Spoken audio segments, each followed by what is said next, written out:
Buenas tardes. El día de hoy, mi grupo conformado por Catherine Cruzado, Benjamín Chávez y quien les habla, Miguel Taipe, presentaremos e indagaremos sobre el tema elegido según la lectura asignada. Los 10 libros sobre arquitectura de Vitruvio son una obra emblemática que ha influido a arquitectos y constructores durante siglos. En esta ocasión, nos centraremos solo en los 2 primeros capítulos del primer libro. Profundizaremos en los temas e ideas presentados por Vitruvio. Asimismo, examinaremos los principios arquitectónicos de este, con su aplicación de fermitas, utilitas y venustas, discutiendo cómo el enfoque de Vitruvio en el equilibrio de estos principios ha tenido un impacto duradero en la teoría y práctica arquitectónica, al mismo tiempo de cómo sus ideas se han interpretado y aplicado a lo largo del tiempo. A través de esta exposición, obtendremos una comprensión más profunda de la importancia de la educación, el carácter y la estética en la práctica de arquitectura, así como la perdurable relevancia de las ideas de Vitruvio para los arquitectos y constructores contemporáneos. Polioma. Quien le habla, Catherine Cruzado, hablará sobre el capítulo 1, que es sobre la esencia de la arquitectura e instituciones de los arquitectos. Para ello, quiero comenzar hablando de que la arquitectura es tanto práctica como teórica. ¿A qué me refiero con eso? Sabemos que la práctica es una continua realización de algo, y lo teórico es lo que se sabe explicar y demostrar mediante conocimientos, reglas y principios. Los arquitectos sin teoría, que solo procuran ser prácticos, no pueden conseguir crédito alguno en sus obras, y asimismo quienes sin práctica solo procuran ser teóricos, tampoco pueden conseguir crédito alguno por sus obras. Los que se instruyen en ambos serán aplaudidos, como dice el libro, ya que debe haber una armonía entre la teoría y la práctica para ser unos buenos arquitectos, ya que ambos se usan de manera primordial e igualitaria en nuestras obras arquitectónicas. Sabemos también que la arquitectura es una ciencia adornada de otras muchas disciplinas y conocimientos. Según Vitruvio, él dice que conviene que el arquitecto sepa muchas cosas y que pueda defenderse mediante esos conocimientos. Entre ellos, nos dice algunos de los conocimientos que el arquitecto debería saber, como literatura, dibujo, que lo usamos mucho para realizar nuestros bocetos como arquitectos, geometría, óptica, aritmética, historia, filosofía, fisiología y la naturaleza de las cosas, música, medicina, sobre el clima, topografía, leyes, astrología, entre muchas otras ciencias y artes que son primordiales e importantes que sepamos como arquitecto. Tomando esto en cuenta, un arquitecto de la antigüedad llamado Pitrio, él dijo: el arquitecto debe exceder en todas las artes y doctrinas a aquellos que con su aplicación pusieron cada una de ellas con mayor claridad. Pero sabemos de que esto en la vida real, en la práctica, ahora en estos momentos, no es posible. Y supongo que allí tampoco, porque, por ejemplo, poniéndolo en nuestro entorno de ahora, no podemos decir que sabemos más de leyes que un abogado que vive estudiando años y esforzándose por aprenderlos, ¿no? Y que en parte su enfoque principal son las leyes.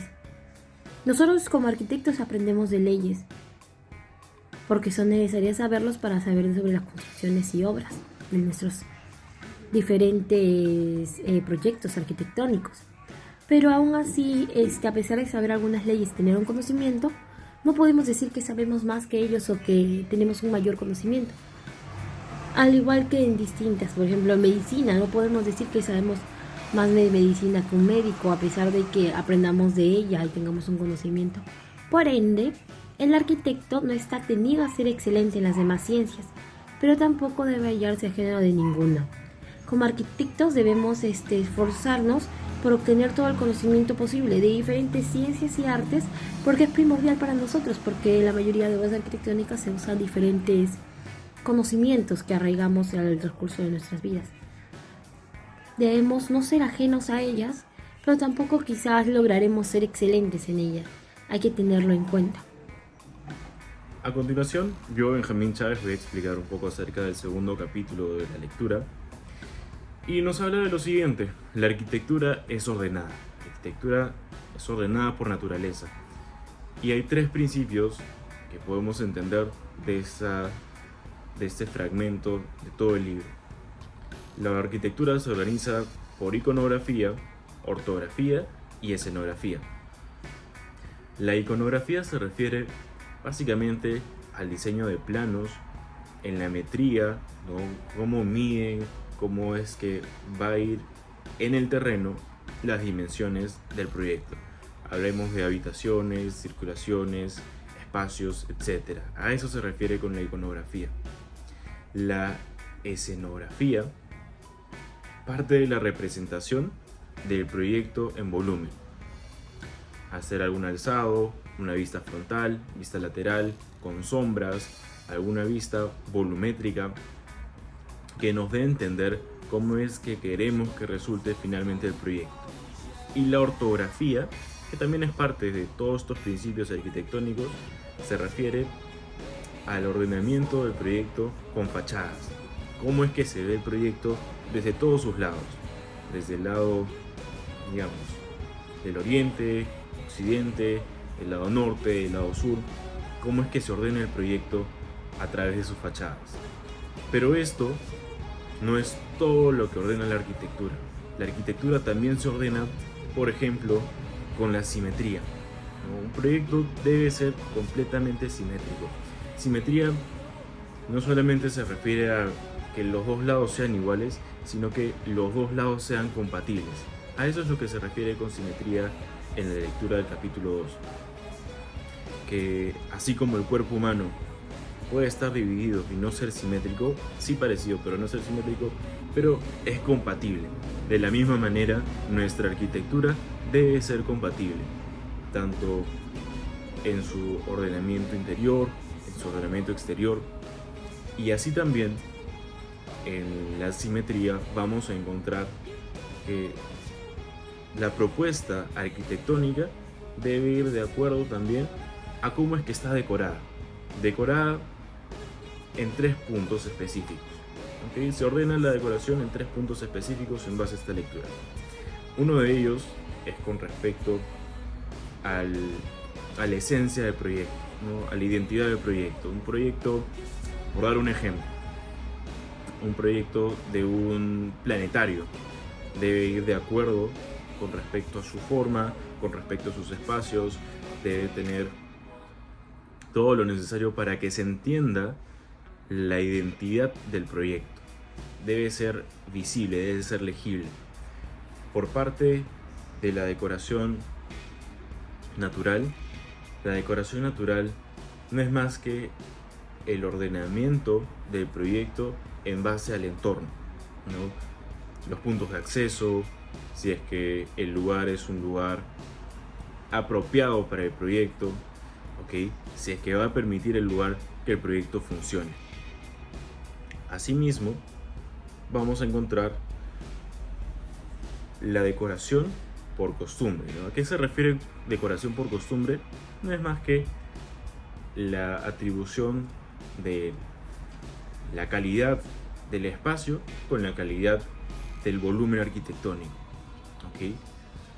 Y ya por último, todo va ligado también a cómo es que el proyecto va a ser sustentado. En este caso, la arquitectura tiene que ver mucho con la economía. En este caso, muestran principios de que si no están todos los materiales a los cuales estamos acostumbrados a utilizar, utilicemos lo que tenemos a la mano.